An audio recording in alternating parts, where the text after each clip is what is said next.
Hey everyone, welcome to this tiny talk slash demo on WebSockets. Uh, Before we begin, I'd like to give a big shout out of thanks to Sean JP, the original Net Ninja from YouTube. Your video series on WebSockets as well as web development in general have been a huge help. So thank you, Sean. With that, let us begin. What are WebSockets? Uh, Wikipedia defines WebSocket as a communications protocol providing full duplex communication channels over a single TCP connection. I just literally read that. Okay, so what does that actually mean? In a traditional HTTP sense, uh, when we open our browser and send a request to google.com, we actually make a connection, right? For getting the index.html page from Google, we set up a connection and send the data, right? And when Google receives that request, the connection is gone, right? And then when Google decides to give us a reply, Google then sets up a new connection from it to us, right? To give the reply. So just for a request and a reply scenario, two connections are made. Now, what if the client makes a connection to the server and the server replies with that same connection, through that same connection, right? And communication thereafter happens through that single connection. This is the gist of what WebSockets are, right? One connection for all communications, right? Okay. Then Wikipedia goes on to say that WebSockets provide lower overheads, facilitating real-time data transfer, right? So I'm going to quickly hop over to our browser and do a request. Do a request to google.co.in, and I'm gonna take one request, and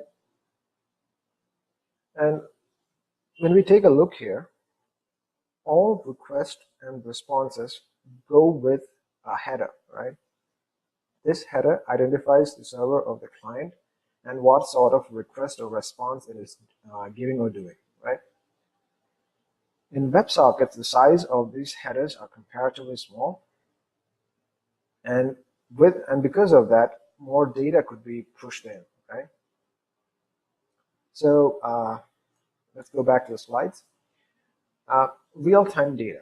Let's give a brief example, right? We book an Uber, and on our application map window, you see the driver actually moving on different parts of the map, right? Whenever the driver does something, you automatically see it on your application window. This is in real time, right? Simultaneous, instantaneous data transfer between the client and the server, right? So WebSockets are used for things like that. So let us do a quick summary. WebSockets are used for communication between the client and the server. It allows for bidirectional flow, meaning both the client and the server can communicate to and fro, right? There is no like separate connection establishment. There's one connection, and communication happens with that same connection, right? It allows for real-time data flow, and like all communication protocols, each request or each connection is provided a unique ID, right? We'll see that later on in the demo. Again, this is a slide of some of the applications of WebSockets, online browser games. Like I don't have to like explain all this, but one neat application of WebSockets is in the online education arena. When we post a video on your site or Udemy or any other site, YouTube, uh, and when we come back to it, the browser, the video plays from playbacks from where we paused it, right? This is real-time data flow. There might be some database on the other end that stores like real-time data from the movement of the video seeking the video seeking session of the video. Yeah, you know where I'm getting at, right? So these are like a list of things we can do with WebSockets. Now, to do a small recap, the client establishes a connection with the server, and it says, I want to do WebSocket communication with you. And the server then establishes a pipeline between the client and the server, and the connection stays as long as one or the other decides, okay, it's time to stop the connection, right? Communication between the client and the server happens through that one single communication pipeline, right? And that is a WebSocket. That is the technical term for the pipeline. It's a socket, right? And many sockets can be established between different clients and one server, right? So without further ado, let's get right into building our dummy application that we'll be using to get into some of the gist of what WebSockets are. To do that, we'll need a favorite text editor. We'll be using Sublime Text, Node.js as a backend program language, Socket.io for doing socket communication, and a whole lot of patience. Okay, so let's get to building it. So we'll now take a look at the application that we'll be building. It's a small Node application running on port 4040, and I have it open on 3 browser windows. It's a chat application, by the way.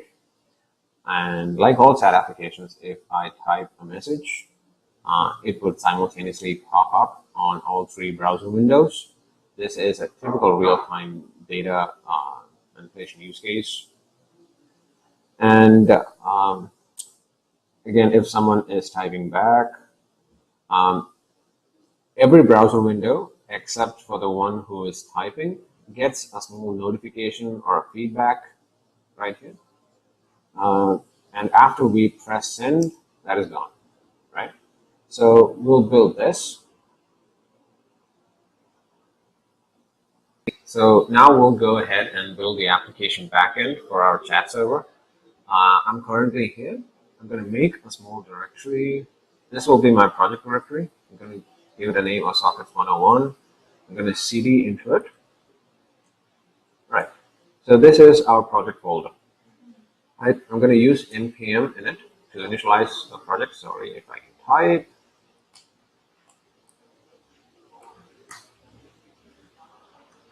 We'll stick with the defaults. All right. So we'll now have a package.json. Let's open that in our favorite text editor. I'm using Sublime Text. I'm going to give it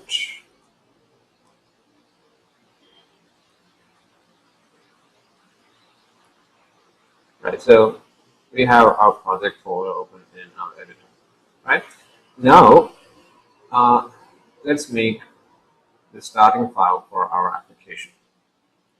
We'll name it app.js. Now let's log just to do a small test. Node. Okay, so just for the record, I'm using Node version 8, but there is no strict limitation on strict constraint on which version of Node you have to use. I'm using just Node 8, and the version of npm is 5.3. Right, just to put it out there. Right, so we'll use Express for this, for building the application. So let us install that. Save Express. Give it a couple of seconds to finish.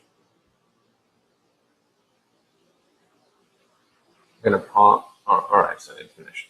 So let us build a small Express application. So const Express will require the Express module here, and then we'll initialize our application as an Express application here, and make our application listen on port 4000. And when that is ready, print out a message saying so. Console.log running on 4000, right? So let's run this. We'll do node app.js. So our application is running on 4000. Let's check that in our browser.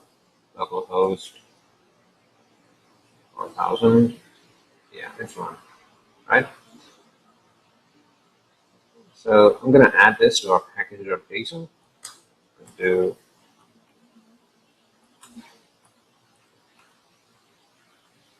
so what this does is, now when I go to my terminal and type npm start, the application starts, right?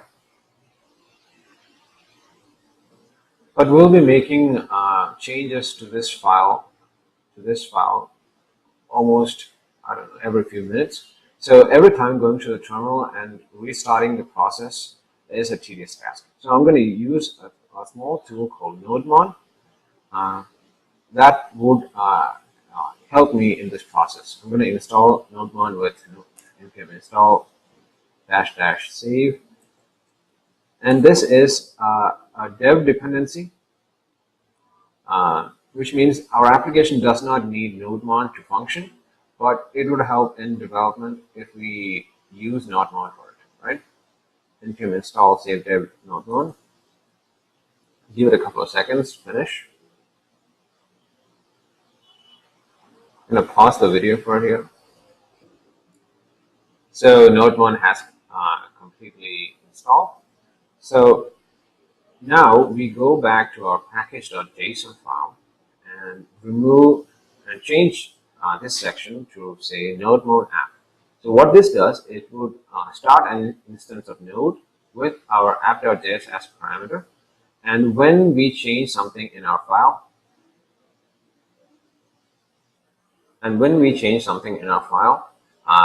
server will be automatically restarted. So now I'm going to do an npm start. So our application is running on port 4000. Now if we make a change,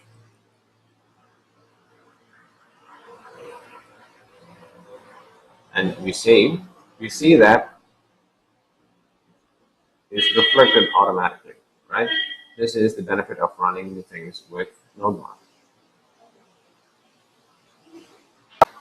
So now that we have a basic Express application in place, we'll set our backend so that it works with WebSockets.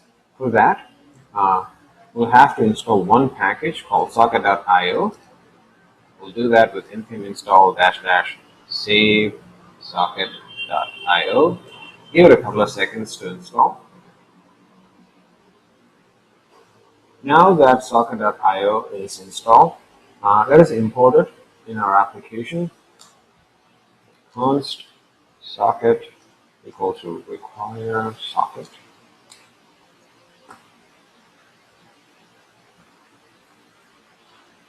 Now we're going to make a small change here. We can save the application server onto a variable so that we can use it as an argument to socket.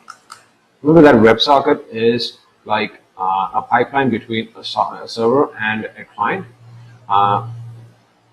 We're going to define our socket to use this server, which is running on port 4000, as a server that would do WebSocket communication, right? So we'll now initialize our server as capable of doing WebSocket communication with this const io equal to socket, and pass in this server right here, right? So now our backend is capable of doing WebSocket communication, right? But we need to establish a connection to our backend from our front end.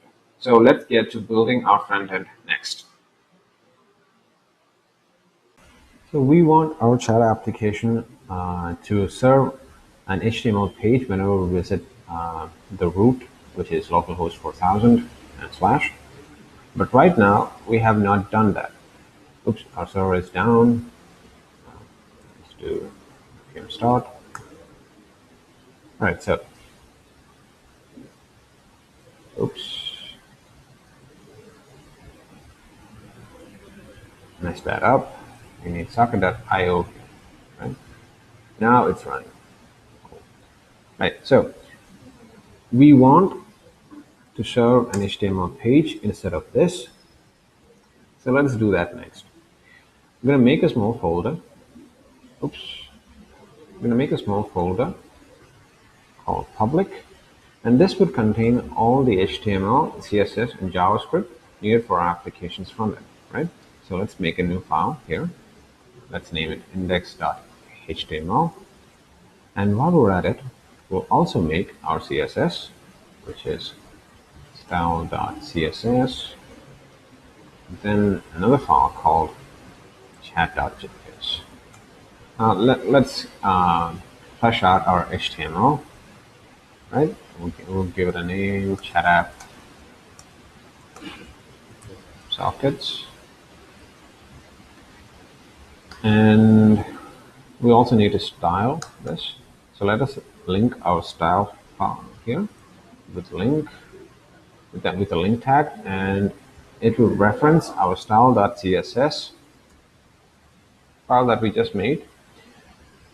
Now, at the end of our body tag, we're going to do a script tag, and we'll link it to our file which we made just a moment ago, and just to see if everything is working.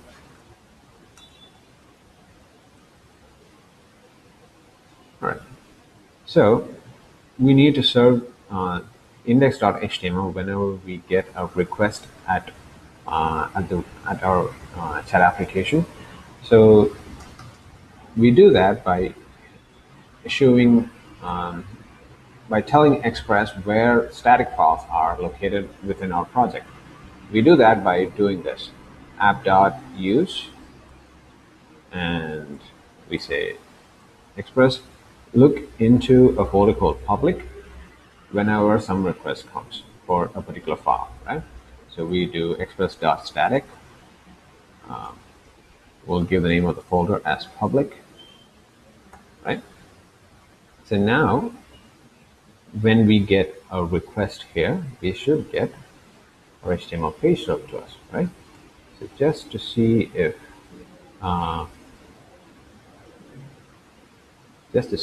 everything is working right,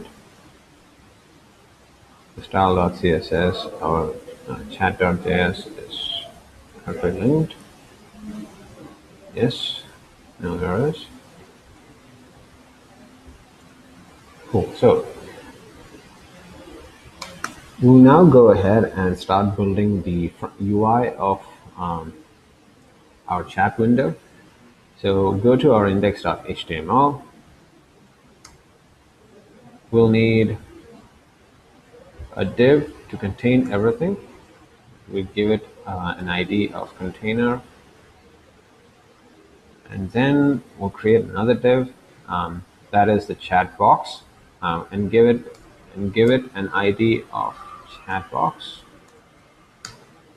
We'll then create another div that has an ID of feedback.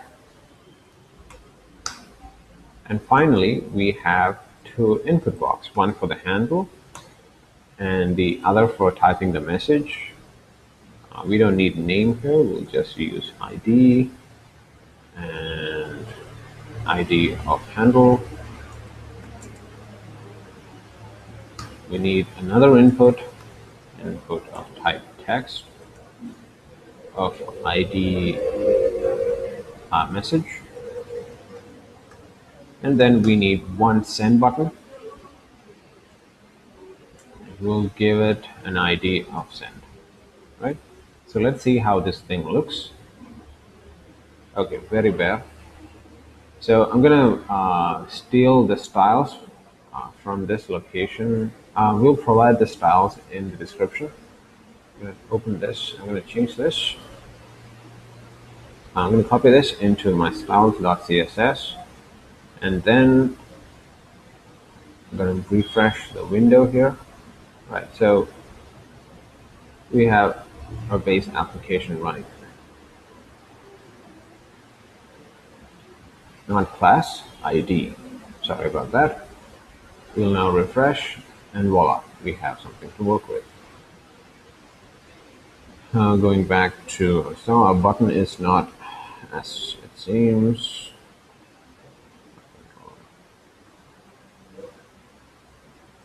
All right, so our button is not having any text. Sorry about that. Let's type in send and refresh.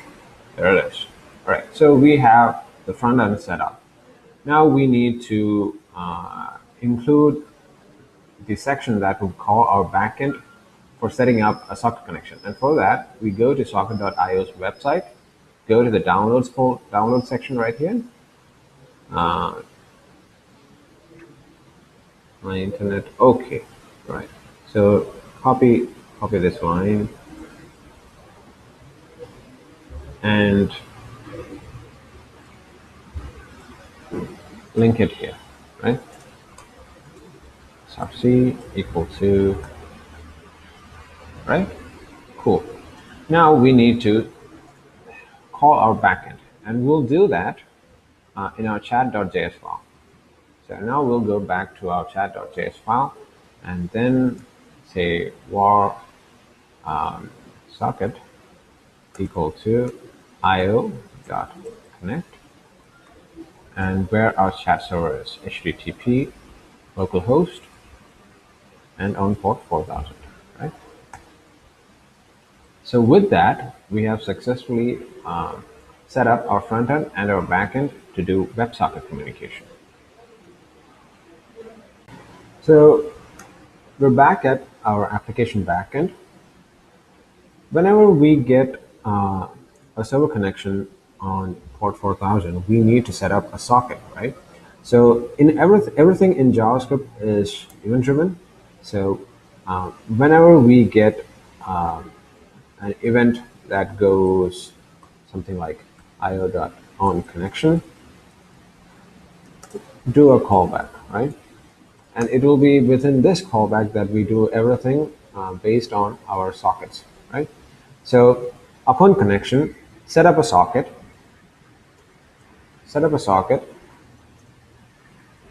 and communicate via that, right? So let us check if we indeed get that socket set up here. So we'll do a console.log connection made, right? And each socket would have a unique ID to identify it.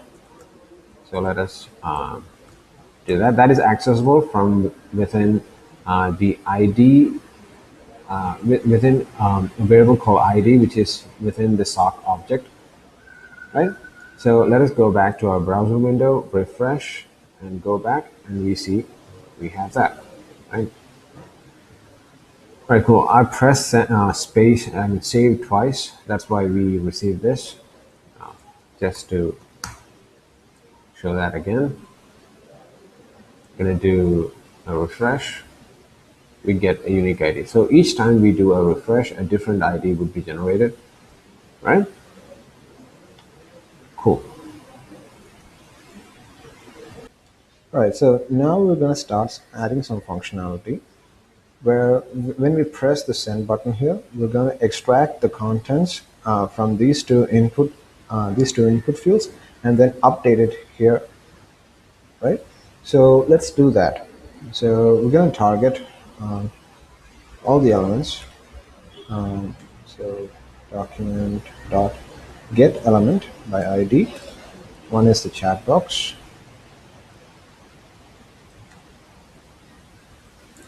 And likewise, we're going to target all these 4 elements, right? I'm sorry, 5 elements, including the button. So let's do that here, right? Now we need to set an event that gets fired each time we press the send button. So we're gonna bind an event listener to the button, add event listener, and we're gonna look for a click event, right? When the user clicks the button, we're gonna fire a callback.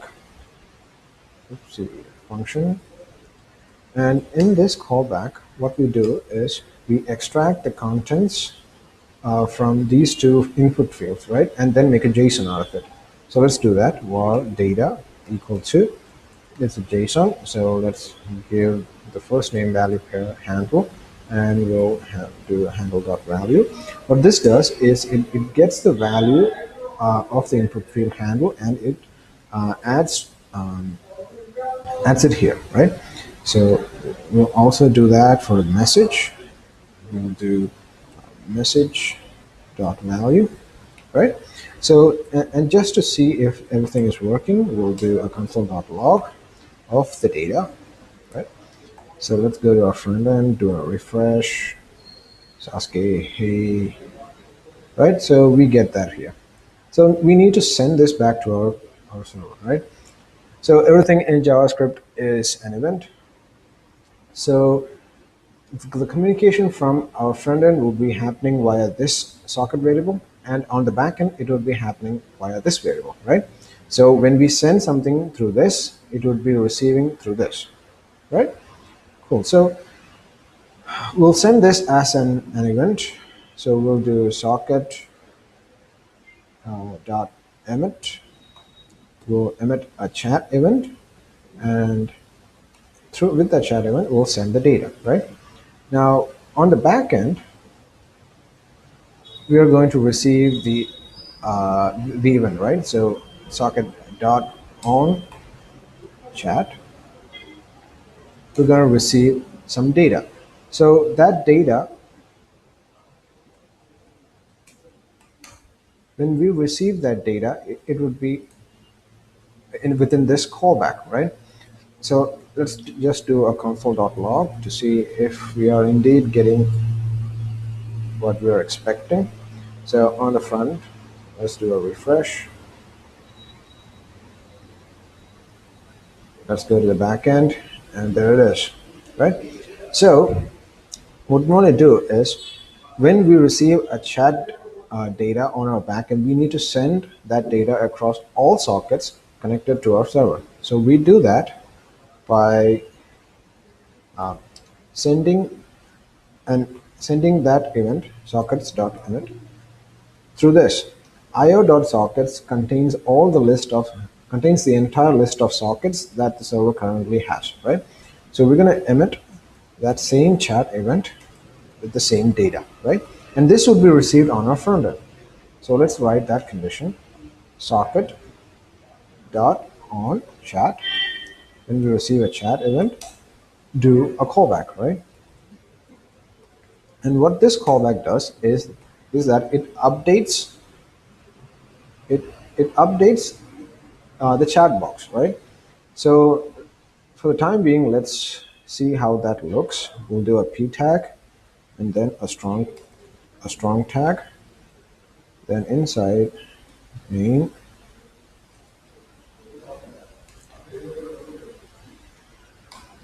right? So this is the format. So we'll make a copy of this as a reference. We're going to comment this out, and in our chat.js file, we're going to change cb.inner. Oopsie.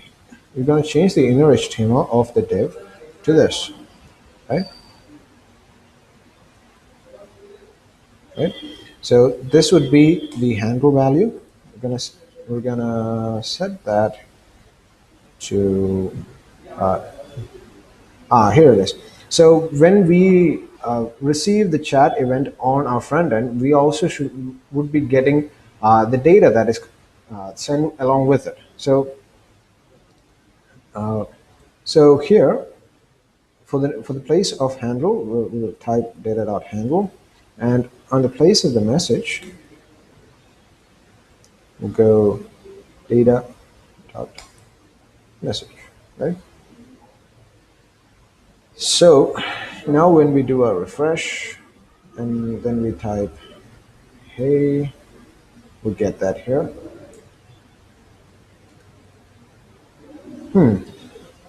So this is because upon each time we press the send button, the the chat event is overwriting the content with the new one, right? So what we're going to do is we do a concatenation, and then we try again, right? And there it is, right? So we have successfully tried sending the messages. Now let's do this with a different window. Let's close it out.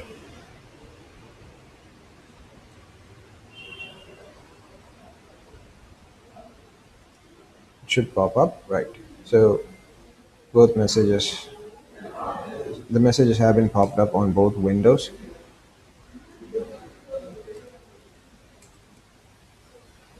right? So that's one part down. So the next part of the application is when someone types a message. All other windows except his would get a small notification like so, right? So this is just basically an event firing up, which is having the parameter of of handle passed along the socket, right? So we'll build that next.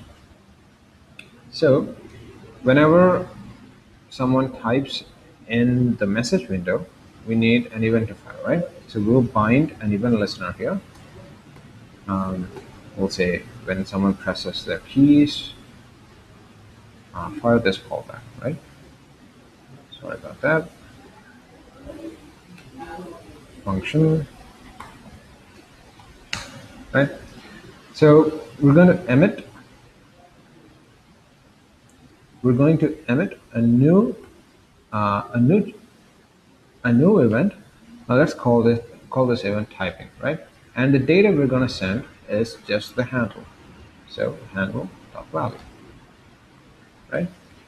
Now on our backend, when we receive uh, this event, we need to do something with this, right? On typing, when we receive a data, we need to send this data to every other window except his own, right? So this is technically called broadcasting. So we do that like so, right? Soft from our socket broadcast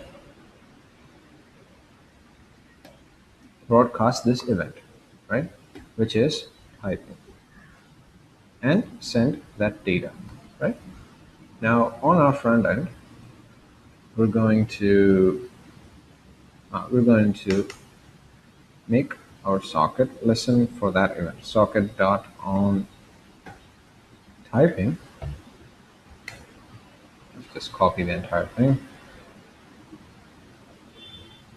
right? So, and instead of this, we want to update the feedback box, which is this thing right here. So let's do a frame for that also.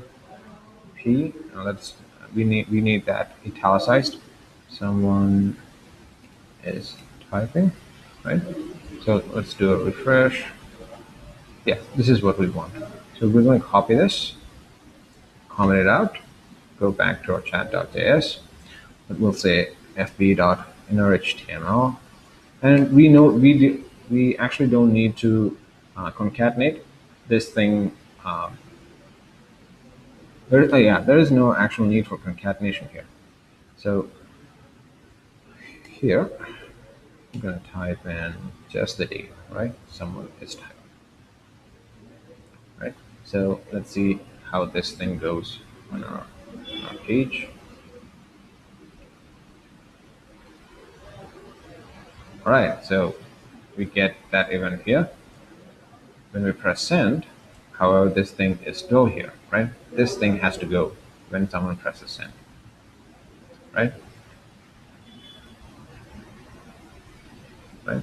So in order for that to happen, when we receive a chat event, we just have to say fp.innerHTML equal to nothing, right? So let's do a refresh here and refresh here also.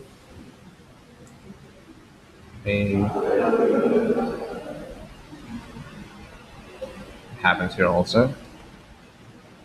Cool, right? So just a cherry on top. When someone presses the send button, this message box should also get clear, right? So here, after emitting the data, I'm going to say message dot value equal to null, right? So now when we do a refresh, we get that data here, right? It's gone. When Sakura types a message, Sasuke gets the notification. When she presses send, the notification is gone. So that's our entire chat application. So finally, we come to the end of this session. Thank you guys for sticking until the very end. If you guys have any doubts regarding what we just discussed, please feel free to email me. This is my email address. Um, but if you're feeling more public, you can go ahead and destroy me on the YouTube comments area. I'm at Axe on the Neoito Slack channel. Well, that's it. Have a great day, guys. Peace.